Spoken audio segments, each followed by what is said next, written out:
Beliau membuka kotak Pandora, membuka hal-hal yang selama ini kita tidak tahu. Dia buka bahwa dialah salah satu orang yang menentang untuk pembubaran FPI. Pemimpin kita. Pemimpin, betul. Nah, bagaimana untuk anak-anak sekarang yang sibuk dengan gadget, narkoba, segala macam pelanggaran hukum, judi online segala macam. Karena dia melihat beberapa moral dan etika itu sudah tidak ada lagi. Tidak ada.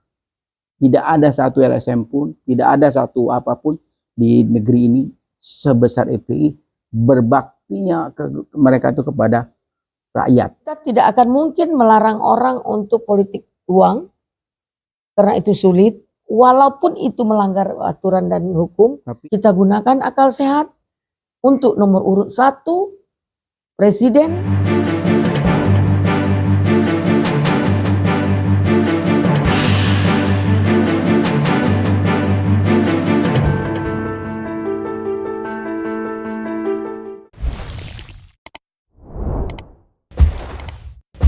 Bismillahirrahmanirrahim. Assalamualaikum warahmatullahi wabarakatuh.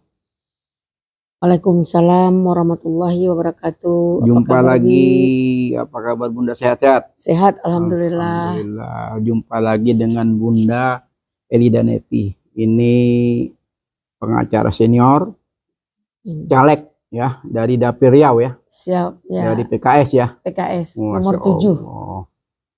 Dapil 7 ya. Dapil 1 Riau nomor urut 7. Nomor 7. Ya.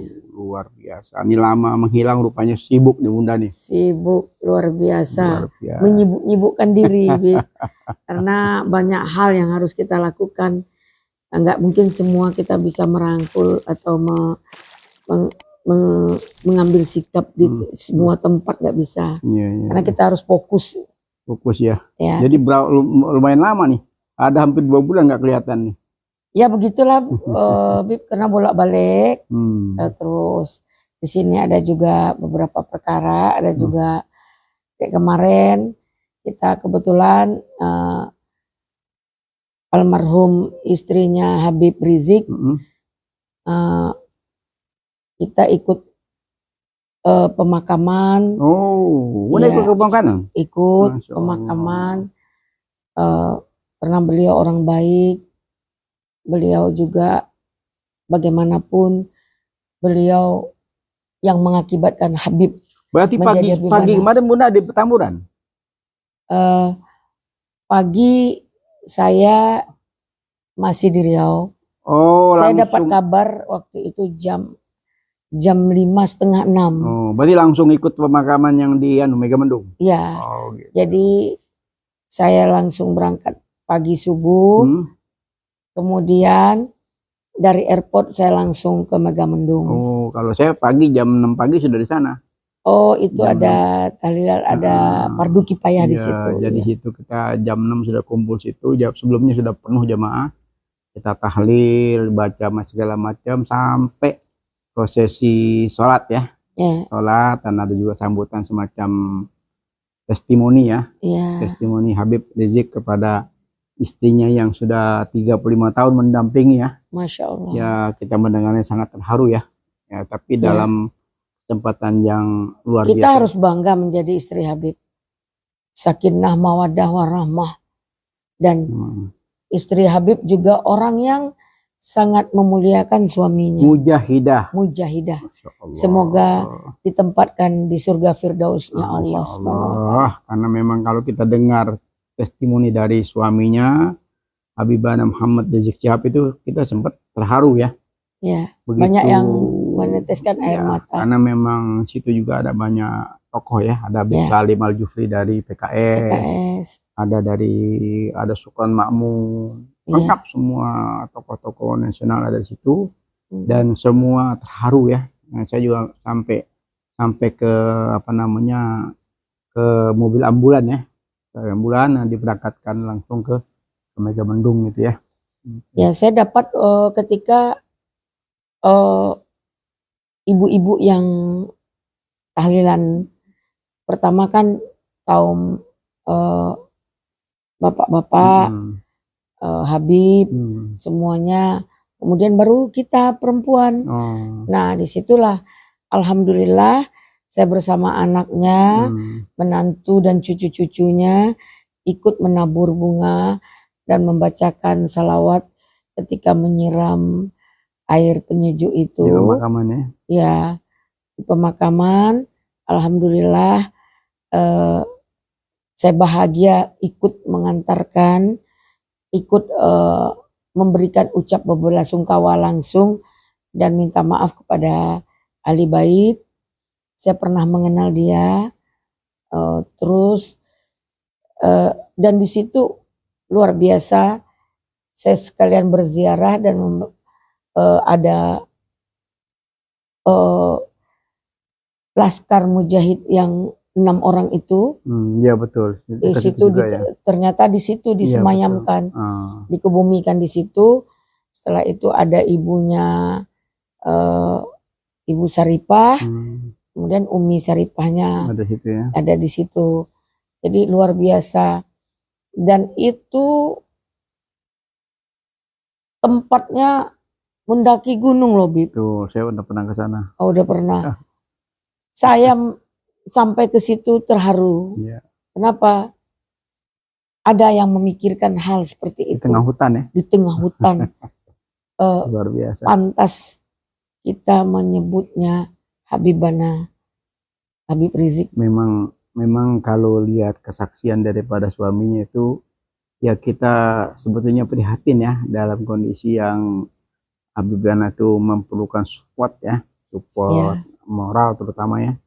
Karena perjuangan masih panjang ya, dengan segala macam hiruk pikuk ya, segala macam ujian-ujian. Tapi kita juga mau salut ya, kita kagum ya, seorang yang memang agamanya kuat ya, luar biasa. Dia dengan tabah ya bisa memberikan semacam sambutan secara detail ya, walaupun tidak lengkap sekali. Yang paling mengharukan ada satu lagi ya Bunda. Jadi saat itu beliau langsung minta doa dari gurunya. Ada gurunya situ namanya Ki Haji Syukron Ma'mun. Masya Allah. Karena Syukron Ma'mun ya Habibana itu pernah belajar. Ada di situ dalam kondisi ya namanya agak sepuh ya. Duduk. Nah Habibana datang ke situ. Sebelum jenazah diberangkatkan tuh dia datang ke situ minta doa khusus dari Syukron Ma'mun dan diaminkan oleh semua yang habis itu, termasuk Habib Muhammad Aziz Syabdi di depan dia mengaminkan doa itu. Wah itu luar biasa, terharu, luar biasa. Sangat luar biasa. Setelah itu baru jenazah digotong ke mobil ambulannya berangkat itu, dan lain jamaah semua berangkat. Nah inilah salah satu perjalanan hidup ya. Memang dan ini adalah bagi kita contoh bagaimana Habib memporsikan diri terhadap istrinya, dan bagaimana istrinya memporsikan diri terhadap Habib. Yang saya bangga dengan seorang perempuan seperti Umi Saripah itu. Saripah Badlun. Ya, itu ketika Habib ditahan di Polda, juga di tahanan narkoba. Di situ beliau mengantarkan makanan dengan sangat hati-hati. Oh iya, Bunda waktu itu sebagai pengacaranya ya. Iya, bahagian tim dari itu, dari pengacara Habib. Nah, waktu itu ada juga Pak Munarman. Nah, bagaimana ketika ada yang memberikan makanan terhadap Habib, itu disterilkan. Di situ kan ada tim dokter di Polda itu. Nah disterilkan, ternyata anggur itu tidak layak diberikan kepada Habib, mengandung zat warna. Nah saya melihat kehati-hatian dari beliau menjaga suaminya dari hal-hal yang terburuk,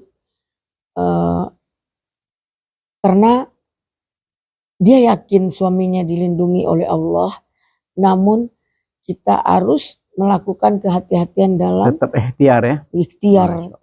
Nah, ikhtiarnya itu yang membuat jadi contoh bagi kita kaum perempuan, bagaimana memporsikan diri terhadap qadarullah kita sebagai perempuan untuk menjaga suami. Suami itu bukan tempat kita bermanja saja, tempat kita melakukan ritual-ritual dalam kewajiban kita sebagai seorang perempuan untuk dalam rumah tangga. Nah, Bunda, kita mungkin lebih dalam ya tentang Muhammad Rizik Syihab ya. Ini banyak yang belum bahas ya. Nah, kebetulan Bunda sebagai pengacara, jadi dengan kejadian kemarin mungkin sedikit kita kupas balik ya.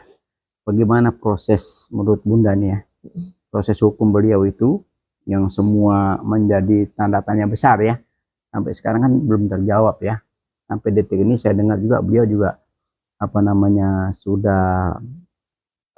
sudah keluar dari penjara, tapi masih posisi tahanan kota. Gimana tuh Bunda? Begini, kita sama tahu keadaan sekarang. Siapa Habib? Habib Rizik ini pengikutnya lebih kurang 17 juta. Terus saat itu ada sebuah intervensi dengan kedatangan kepulangan beliau dari Mekah, di mana itu waktu itu pas COVID. Disampaikan, dipertanyakan apakah Habib sehat? Habib menjawab sehat. Ya, waktu sebelum beliau pulang itu kan banyak sekali semacam ada jaminan ya saya pernah dengar sendiri langsung, itu jaminan dari Menko Polhukam ya waktu itu, kalau memang Habib Rizik mau pulang ya nggak ada masalah, silakan saja gitu loh. Kan memang nggak ada masalah, Bib. Cuman dicarikan masalah itu gitu. Itu yang saya mau pengen kupas banyak dengan Bunda. Jadi, nih. Ini terindikasi ya, ini pendapat hukum saya ya, Bib. Karena dianggap dia sangat berpengaruh, tentu ada ketakutan negara ini untuk statement-statement yang akan dilakukan untuk menegakkan kebenaran itu. Nah, dengan hal kebohongan, menyatakan Habib itu sehat, dia bilang Habib sakit, tapi tidak terbukti Habib itu sakit. COVID. Ya, jadi memang kalau kita lihat ini kan semakin hari kan semakin terkuak Bunda ya. Jadi kebobrokan ya, boleh tanda kutip rezim ini ya, kalau kita boleh katakan itu. Contoh konkret, ini seorang mantan menteri agama, Jenderal Bintang 4, namanya Fahrul Razi. Oh ya. Bunda pasti kenal, ya kan? Kenal Fahrul Razi. Beliau membuka kotak Pandora, membuka hal-hal yang selama ini kita tidak tahu. Dia buka bahwa dialah salah satu orang yang menentang untuk pembubaran FPI. Karena dia melihat FPI ini tidak melanggar apapun. Sehingga di dalam sidang kabinet itu katanya hampir semua itu setuju untuk membubarkan FPI. Dialah satu-satunya orang. Dia dibuka ke publik sekarang. Ya, dibuka ke publik bahwa dialah salah satu orang yang menentang pembubaran FPI. Nggak berapa lama dari situ beliau dilengserkan dari Menteri Agama. Ini terjadi. Nah, jadi Menteri Agama, makanya sekarang dia buka. Nah, kita juga patut bersyukur ya. Patut bersyukur beliau sudah membuka tentang hal tersebut masalah membuka mata kita.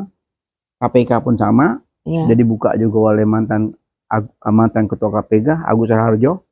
Ya kan dia buka tentang kebobrokan KPK seperti apa. Rakyat sekarang udah mulai tahu semua. Ya kan, artinya apa? Yang merusak KPK itu pimpinan KPK sendiri. Ya kan?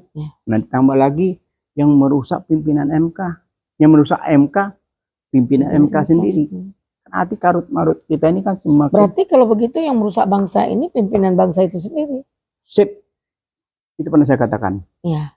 Karena kalau pimpinan bangsa ini benar, pimpinan negara ya, pimpinan negara ini benar, ini kan sudah mulai terbuka lebar. Nah, mungkin saatnya ya kalau kita melihat hal saat seperti ini, kan kita mau menghadap pemilu. Ini semua yang sudah terbongkar itu, apa salahnya kalau kita menyadari oh kemarin terjadi kekeliruan tentang Habibana masalah COVID itu ternyata salah. Beriringan itu dengan menganggap kebohongan Habib diputuskan untuk dipenjara selama 4 tahun.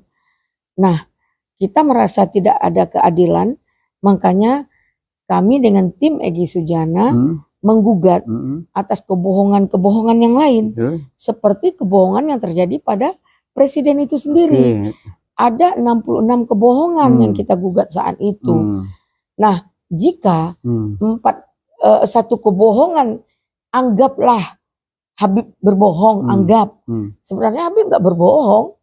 Nah, dia merasa dirinya yang tahu dia sehat. Dipaksakan untuk dia bilang sakit. Kalau kita lihat ini kan fakta. Bukan katanya, ini fakta bahwa beliau kan sehat. Beliau sehat. Nah itu aja kan. Dan ini jadi kan menjadi fakta hukum kan. Dan itu hak dia, tidak perlu diintervensi. Bahwa dia merasa dirinya sehat. Dengan menganggap itu bohong, dihukum dia 4 tahun. Iya, kalau berbohong itu katakan dia kan menyatakan. Nah sekarang ada 66 kebohongan Jokowi. Buyback Indosat. 11.000 triliun di kantong Doraemon kali. Terus ada lagi mobil SMK. Kita datang ke tempat pabrik mobil SMK itu nggak ada sama sekali, Bib. Nah artinya kalau kita telusuri buat cross check 66 kebohongan itu, seandainya Habib satu kebohongan 4 tahun, itu 4 tahun kali 66 berapa turunan itu, Bib. Nah, namun kita di pengadilan tidak mendapat hal sesuai yang kita inginkan. Katanya ini harus dilakukan ke PT UN. Kan tidak berdasar. Kalau kita tidak menghargai atau kita tidak sepakat atau kita tidak setuju dengan aturan dan peraturan pemerintah, atau pemerintah melanggar aturan administrasi pemerintah kenegaraan ini, itu bisa dipetunkan, PT UN kan. Ini kan tidak. Ini melanggar kebohongan yang menyangkut pribadi. Dia berbohong pribadi. Tentu kita boleh dong pidanakan gitu. Namun di sini kita dikecewakan oleh beberapa korporasi yang tentu ada keberpihakan, terindikasi ya Bib. Nah sekarang digugat lagi tentang ijazah palsu. Sebenarnya sih gampang saja.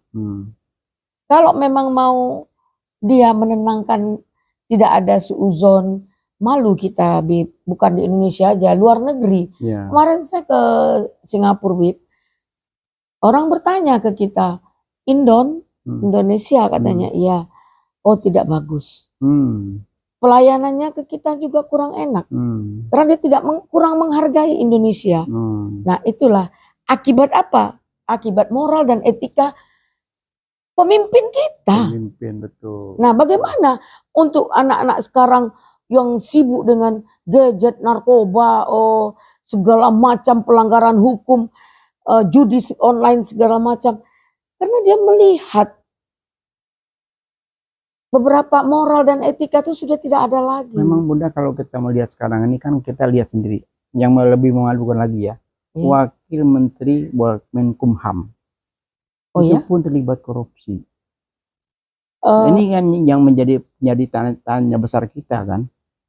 Terlibat korupsi. Bayangin wakil menteri Kumham. Ya Allah. Seorang profesor ahli hukum. Inilah. Ini fakta ya. Ya inilah. Fakta yang terungkap. Inilah Bib. Saya menilai dulu ya waktu saya kecil. Ada orang korupsi. Ketahuan. Dia mau bunuh diri. Saking malunya. Ketika dia berantem, ada terjadi pembunuhan dalam keributan, dia nggak malu. Ketika ada pencurian, dia nggak malu. Karena pencurian itu karena dia nggak mampu memberi makan keluarganya. masalah perut. Tapi ketika dia tahu bahwa keluarganya korupsi, disuruhnya keluarganya tersebut bunuh diri. Kenapa? Begitu aibnya korupsi. Sekarang jadi ngetren. Korupsi jangan sedikit ya. Korupsinya harus banyak. Karena nanti korupsi, untuk dana korupsi yang besar, itu akan membagi-bagi korupsi itu sendiri. Ini mengamankan posisi di sini, mengamankan di sini, mengamankan gratifikasi terjadi di KPK sendiri. Bunda, masalah korupsi. Ini kan indikasi. Ya, masalah korupsi ini agak panjang. Kita bahas satu season lagi. Ya. Ini kita masih fokus lagi ke masalah Habib Rizik. Ya. Jadi Habib Rizik saat ini kan kondisi beliau itu kan jelas-jelas ya fakta bahwa dia tidak bersalah, bahwa dia betul tidak sakit. Tapi hukum sudah berjalan, sudah dihukum. Mungkin saya menghimbau ya dalam kesempatan ini sebagai ketua umum LSMPIS ya, sebaiknya pemerintah mengakui kesalahan bahwa telah terjadi proses pembusukan terhadap FPI ya, sampai FPI dibubarkan. Padahal semua dunia tahu, bukan cuma Indonesia ya, dunia tahu apa yang dilakukan FPI selama ini ya, menjadi catatan. Yang kedua, jelas-jelas kasus ini tidak ada kebohongan, tapi beliau sudah terlanjur masuk bui. Sekarang pendamping beliau meninggalkan dalam kondisi suaminya juga masih tersandra kasus karena belum bebas murni. Nah, jadi padahal mungkin menurut Bunda ya, ini jelas kasus ini kan kasus yang memang dipaksakan, dikondisikan ya, karena dia begitu mengkritisi perilaku rezim ini, makanya dia dipojokkan sampai masuk bui. Dan orang sekitar juga banyak yang masuk bui gara-gara masalah ini. Kalau kita boleh jujur ya, perjuangan beliau tuh tidak ada satu LSM pun, tidak ada satu apapun di negeri ini sebesar FPI berbaktinya mereka itu kepada rakyat. Aceh, Bunda tahu Aceh, itu luar biasa kan perjuangannya. Sebelumnya ada lagi di Poso dan lain-lain. Itu kalau ngomong perjuangan itu luar biasa. Nah, ini tidak ada sama sekali merugikan negara, justru menguntungkan. Nah, dengan posisi ini mungkin kita berharap ya, negara segera sadar bahwa telah jadi kesalahan, kembalikanlah hak politik. Habib Muhammad Rizik Syihab ini memberikan semacam hadiah, katakan dari pemerintah. Ini mereka melakukan salah bahwa dengan wafatnya istri tercinta yang mendampingi, insya Allah menjadi perhatian pemerintah khususnya bahwa telah terjadi kesalahan dari penegakan hukum sehingga hukum tidak berjalan sesuai dengan semestinya. Nah, kembalikan nama baiknya dia dikembalikan lagi seperti semula. Nggak bisa, itu gak akan mungkin. Kita berharap. Ya, karena siapa yang meminta maaf? Pemerintah. Mana mungkin? Semuanya mungkin, Bunda. Nah, kalau ada kepengen rezim ini, kalau semua penguasa sekarang ingin meninggalkan rezeki yang baik, ya, buat pendidikan ke depan. Kalau harus dia meninggalkan rezeki yang baik, hal-hal yang terjadi terus sudah terlanjur karena salah. Begini saya lihat, kita tidak memuliakan seperti Rasul Habib ya, karena Habib juga manusia biasa. Habib pasti punya ada rasa kesalahan, silap, segala macam. Namun di rezim ini menghalalkan segala cara untuk kepentingan, Bib. Iya betul. Jadi tertutup mata hati mereka.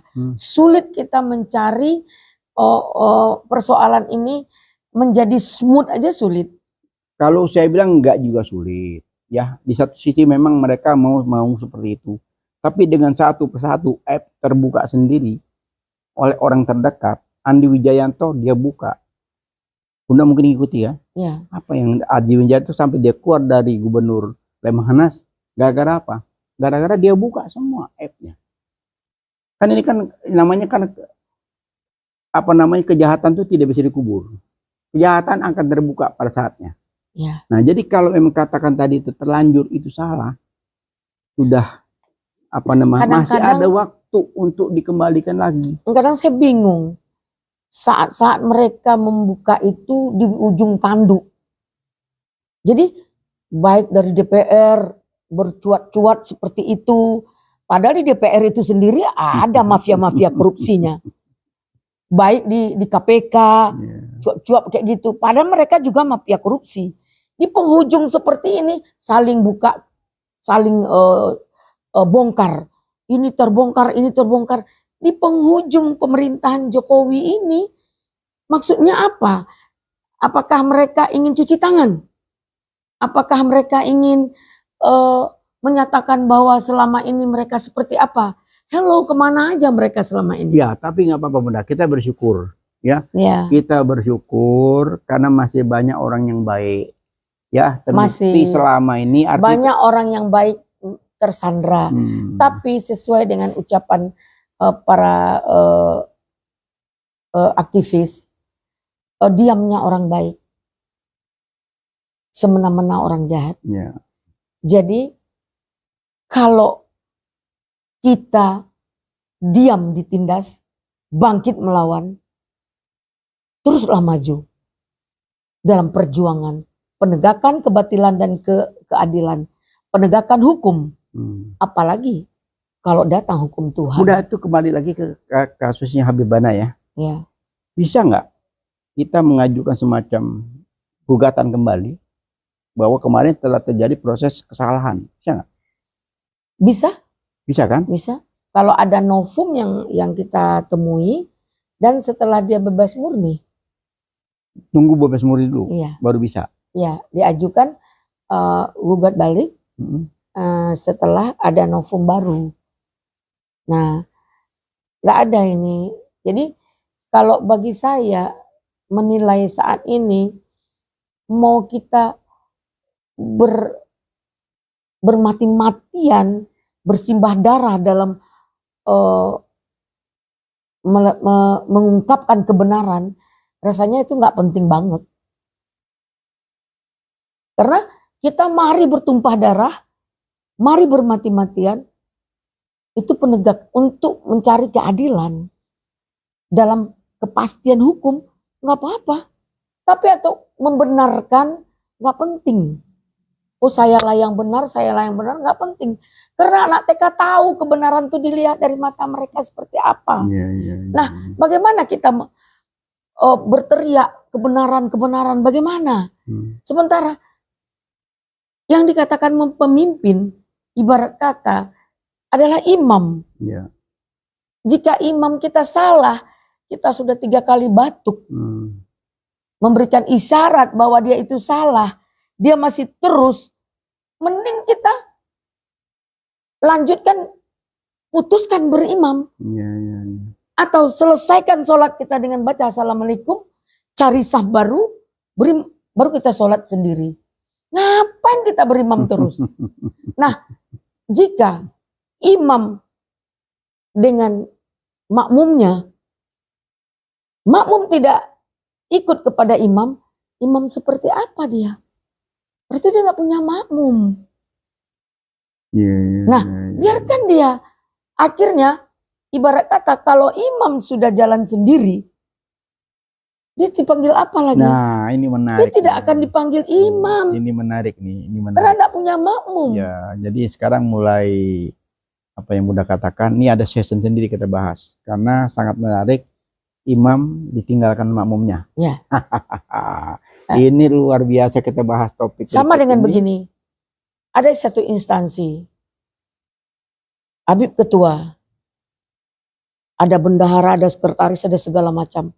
Karena hari ini perseteruan antara dua kubu, anggaplah sekarang kita bicara antara Pak Jokowi dengan Ibu Mega. Sekarang ada satu instansi untuk membuang ketua, mengganti ketua tidak mungkin, maka wakilnya diganti, sekretarisnya diganti, bendaharanya diganti. Dia ketua, merasa masih ketua, tapi timnya sudah berjalan sendiri. Sama dengan pemimpin tadi. Nah, jadi kalau seperti itu bagaimana bangsa ini? Dia mengaku dia adalah ketuanya.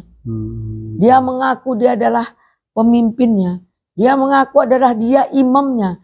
Sementara doa yang dibacanya tidak pernah diaminkan oleh makmumnya sendiri.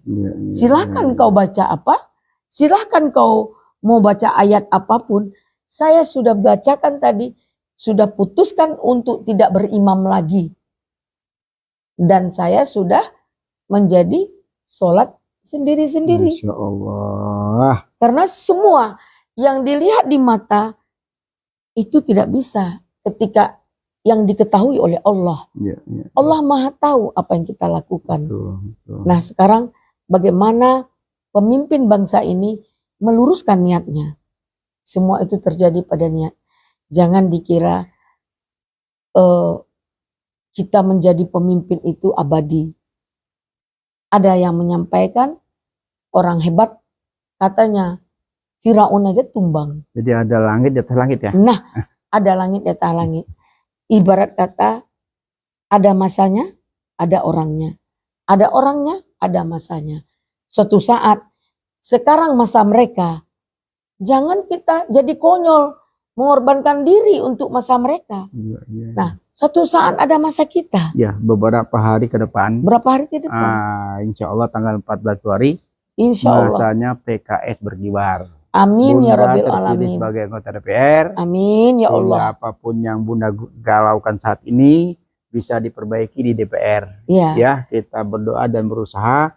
Kalau tadi pemimpin yang memang sudah banyak pengikut-pengikutnya, makmumnya sudah pada lari. Jadi ke depan ini harus kita benahin lagi ya. Nah setelah terpilih Bunda nanti sebagai anggota Dewan, ini PR ini numpuk nih. Luar biasa nih. Insya Allah. Semoga di sisa umur ini bisa bermanfaat bagi orang banyak dalam penegakan kebatilan dan keadilan, khusus dalam bangsa ini, agama, ekonomi, pendidikan, itu tidak akan pernah lepas saling keterkaitan. Jadi khas channel dan Peace Channel menghimbau kepada netizen ya, khususnya Dapil Bunda Riau.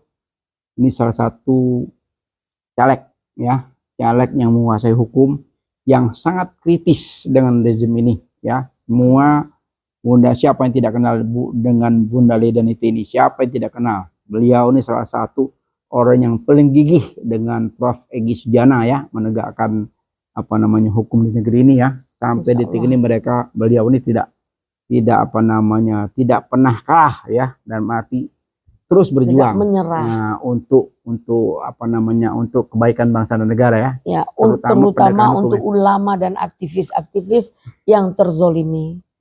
Jadi untuk penegakan hukum, Bunda korbankan segala-galanya. Insya Allah. Ya, jangan lupa 14 Februari pilih caleg nomor 7. Elidaneti dari PKS nomor urut 7. Nomor urut 7. Jangan lupa juga pilih pasangan Amin. Anies dan Muhaimin. Nah, mudah-mudahan Allah bolak-balikkan hati kita semua. Mudah-mudahan kawal, wahai bangsa ini, tolong dikawal TPS. Foto teli yang di dinding dipoto, dan C1-nya, dan kawal. 3 hari itu harus mengawal. Jangan pernah kita jatuh di tempat yang sama 2 kali. Kemarin, Mama, ini imbauan untuk Mama nih. Khusus emak-emak, milenial dan juga bapak-bapak, tidak kalah penting. Nah, berjuang hanya untuk melihat dan menunggu itu kecil kemungkinan. Nah, kalau kita berjuang langsung turun rame-rame kita di TPS, gantian kita menunggu TPS, kotak suara sampai ke kelurahan, kecamatan, ya, sesuai anunya ya, sesuai dengan aturan PKPU. Nah, kita tidak akan mungkin melarang orang untuk politik uang, karena itu sulit, walaupun itu melanggar aturan dan hukum. Tapi jangan lupa, Tapi jangan lupa, kita tidak akan ada pelarangan mau politik uang, mau politik emas, mau politik berlian. Silahkan, tapi tolong kita gunakan akal sehat untuk nomor urut 1 presiden dan nomor 7 Eli Daneti. Iya, politik uang itu haram hukumnya. Ya, kita menerima uang politik demi sesuatu itu hukumnya haram. Uang yang haram itu tidak akan membawa keberkahan. Ya. Sebesar apapun uang yang diberikan, kita korbankan pilihan kita gara-gara uang, itu hukumnya haram dan itu tidak bisa dihindari. Nanti dicatat oleh malaikat. Ya, begitu kita terima uang untuk memenang seseorang dengan tujuan karena dibayar, bukan karena keikhlasan hati, itu satu dosa yang besar. Jadi kita mengingatkan juga kepada netizen, janganlah Anda berjudi dengan menerima politik uang. Karena uang itu uang haram, haram dan haram. Ya, uang yang haram itu tidak membawa keberkahan. Ya, sekali lagi kita mengharapkan, ayo bangsaku, emak-emak, bapak-bapak, dan kaum milenial, kawal pemilu ini. Semoga pemilu damai. Mari kita lakukan politik santun sesuai etika dan moral kita sebagai bangsa ketimuran, saling menghargai, saling menghargai pendapat, tetap berjuang. Jangan pernah kita memutuskan silaturahmi demi pilihan, karena setelah pemilu mereka bersatu, kita sudah ribut.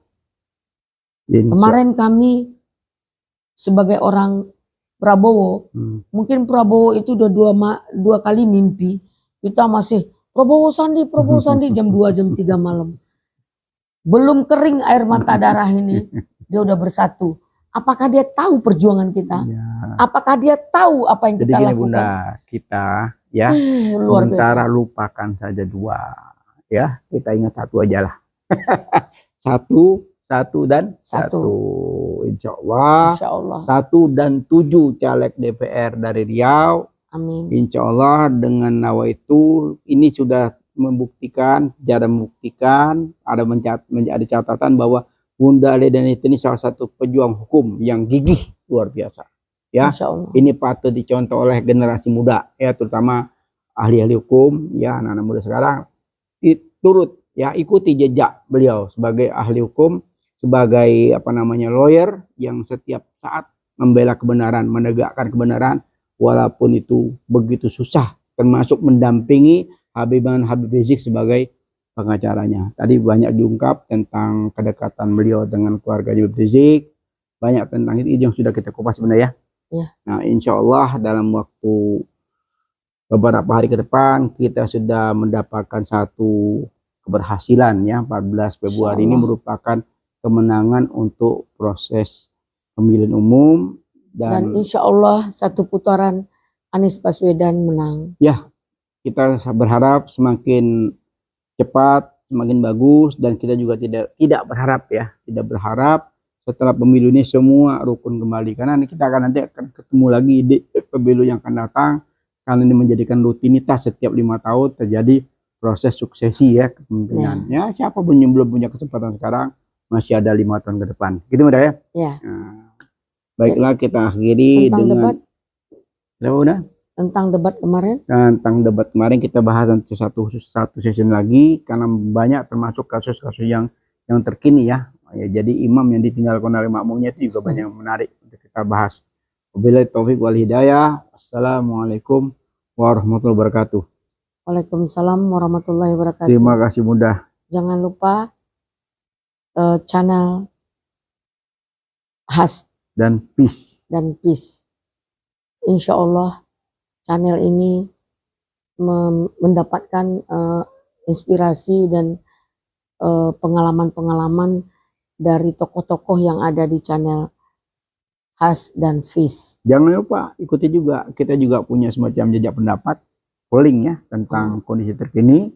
Tiap hari muncul ada di situ. Semacam jejak pendapat ada setiap hari muncul di medsos ya. Oh iya. Gitu. Makasih. Makasih banyak Bunda. Siap. Jumpa lagi di episode yang lebih menarik dan lebih tajam. Siap. Insya Allah. Amin.